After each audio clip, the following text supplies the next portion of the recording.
I heard about you long before we met. Your Windsor.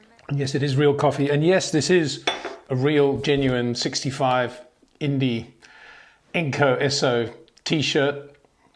65 Indy 500, of course. One of my favourite races. Mario Andretti, Rookie of the Year. But more importantly, I guess, Jim Clark's win at Indy. And the nice thing, I suppose, if there's anything nice about this whole COVID era, is that the new date of the Indy 500 makes it about where everything used to be anyway, because the drivers used to do the Indy 500 qualifying and then rush back and do the Belgian Grand Prix, or the Belgian Grand Prix would be just after the race. And so it is this year, Indy 500, Belgian Grand Prix. Congratulations to Taku Sato, very good friend of mine, excellent driver, very underrated when he was in Formula One, I think. We never really got our heads around how to get the best from Taku, and brilliant to see him in America now, winning 2 Indy 500s. I see that Scott Dixon has said that he doesn't think that Taku would have had enough fuel to have run that quickly right to the end of the race. But of course, you can't go into those last 25, 30 laps of the Indy 500 just assuming there won't be a yellow or red. So that's part of the whole deal, isn't it? So congratulations to him, and to Bobby Rahal too. Wow, to have Graham, his son, up there in the top 3, and to have Taku win the race. What a great result as well. So yeah, congratulations all round there. Good night's entertainment, actually. Meanwhile, now Monday morning, and we look forward to the Belgian Grand Prix this weekend. Bittersweet, of course, because how can we forget Antoine Hubert and that horrendous accident of last year? And certainly in the Formula 2 paddock, that will be colouring, I think, how everybody approaches the race weekend. Given all of that, I thought I would catch up with one of the drivers who's excelled this year in Formula 2, given his relative lack of experience and the rapidity of his rise in his career so far. I speak, of course, of Christian Lundgaard, Formula Renault, Formula 3, and now F2, already won an F2 race, and he's usually there or thereabouts in everything that's going on. So let's catch up with Christian at home in Denmark. He's the son of a former European rally champion, and presumably he's really looking forward to Spa. Christian, very good to see you. Let's just talk initially about how quickly your career has gone in an upward path. It seems like only yesterday you're doing Formula Renault, and a lot of your contemporaries from that Formula Renault year, 2-3 years ago, are still in Formula 3. But here you are in Formula 2 with ART, one of the best of all teams. Well, obviously, so far it's been a quick, let's say, change, because obviously a few years ago I was still in karting. Back in 2016 was my last year in karting, and obviously since then every year I've moved up a category. And obviously, if you look at some of the other drivers, they probably do a couple of years in, let's say, Formula 4 or Formula 3. But in terms of that, I'm missing a bit of that experience. But so far, I mean, obviously, with the pace that we are showing so far, I'm not too concerned in the future. But yeah, it's been a quick one, and I'm absolutely, I can't complain at all. I mean, I've got some very, very nice and good people behind me, trying to help me as much as possible, and bring me as far as I can come. When the COVID lockdown hit us, you were at a Renault training camp in Tenerife, right? Yeah, we were there for around 8 to 10 days. And then on the day I was supposed to leave, so I woke up at around 4 a.m. and my transfer from the hotel was at 5:10, I believe.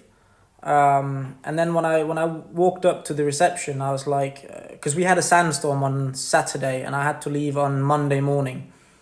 And there was a sandstorm, so everything was basically closed. And then it opened up a bit again on Sunday. And then, I woke up on Monday and I was like, oh, we've got another sandstorm. But everyone was wearing these masks and I was like, oh, what's going on? And I was sent back to the room. And then I got back to my room and I opened my phone. And then all over Facebook, there was like articles about a tourist that was staying in our hotel that has been confirmed with COVID. And obviously I was at that point like, what is the chance that this is my hotel? And then after that, I think we stayed there for 2 weeks, 14 days of quarantine. And in the end, it wasn't actually that bad. I think the only thing that was horrible about those 2 weeks was missing the 3 days of testing. Otherwise, it was 34 degrees and just 4 hours of training a day. Not too bad. And the rest of the day just laying in the bed watching Netflix. So in terms of that, it was a training holiday, and obviously, some of the academy drivers were there, and in the end, I think it helped us, come together, spend more time individually. Luckily, I had my own room. I'm very happy about that. To spend my time myself. But it was tough. It was a good mental training to miss those 3 days of testing. Obviously, I would rather have been in Bahrain at that point. But I mean, looking now, obviously, when we didn't do the first round and the first 2 rounds, I think, on schedule, I think the benefit that the other drivers had, equalized in the end, because I didn't sit in a race car for 7 months and they didn't sit in a race car for 4 months, I think it was, before the first race weekend. So, in the end, it kind of equalized. But obviously, coming into the first round, I was not expecting to be where I was, which was positive. Getting onto the Belgian Grand Prix weekend, Christian, what sort of downforce levels do you think you're going to be looking at for Spa? It's difficult to say. I mean, looking at F3 from last year at least, in Red Bull Ring, it's a track with just straights, really. I think we have 2 high-speed corners where you need downforce, but in the end, I think everyone is running full downforce. Obviously, I think I will have a better idea when we arrive at Spa, talking to the team, what are we going to do? But I wouldn't expect to run less than full downforce. I think it's more mechanical that can do the difference around the track. I think everyone anyway will be looking for a good slipstream. In terms of sector 1 and sector 3, you don't want to be too close for sector 2. But yeah, I mean, so far from my experience, it doesn't seem to make a huge difference if you run, let's say, 1 or 2 holes less on rear wing. Obviously, it depends on the wind as well. Looking at Silverstone, I think we were running full downforce as well. Not 100% sure, but quite close to a lot of downforce. So in terms of that, I don't know so far. I've got to say, your English is embarrassingly good. Where did you learn English so fluently? It's amazing. Let's just say it wasn't great back in 2013 and 14. I would say around 2014 in the end is probably where I took my biggest step. In 2014, we rented our house at home, and we bought a caravan, and then we drove to all the international karting tracks, and we did the races that we could there with the budget that we had, just as a family. So we were me, my brother, and my mom and my dad, and yeah, we just took off and took 1 year away.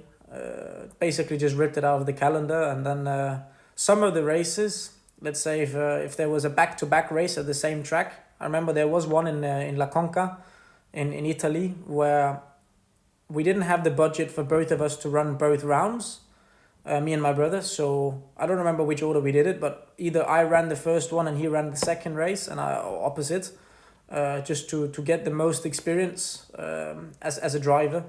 And I think that year was probably the year that I gained the most experience in terms of being a racing driver, because you learn so much more being international than national. I mean, the German karting championship was good, but obviously all the WSK, World Championships, the European Championships is the best of the best. So that's where you want to be and want to learn. And then the first race of the season, the next year, I won my first international race. So I think if we look at the statistics, it might have been a good thing to do to rip out 1 year of the calendar and learn as much as possible. But I think the years in karting is where I took the biggest step in terms of, let's say, language. Obviously, in the first 2 or 3 years in karting, I didn't know what the trolley was. They were always like, oh, can you bring the trolley? And I was like, what's that? And in the end, I found out it's what you put the go-kart on. But yeah, it's not too bad, I would say.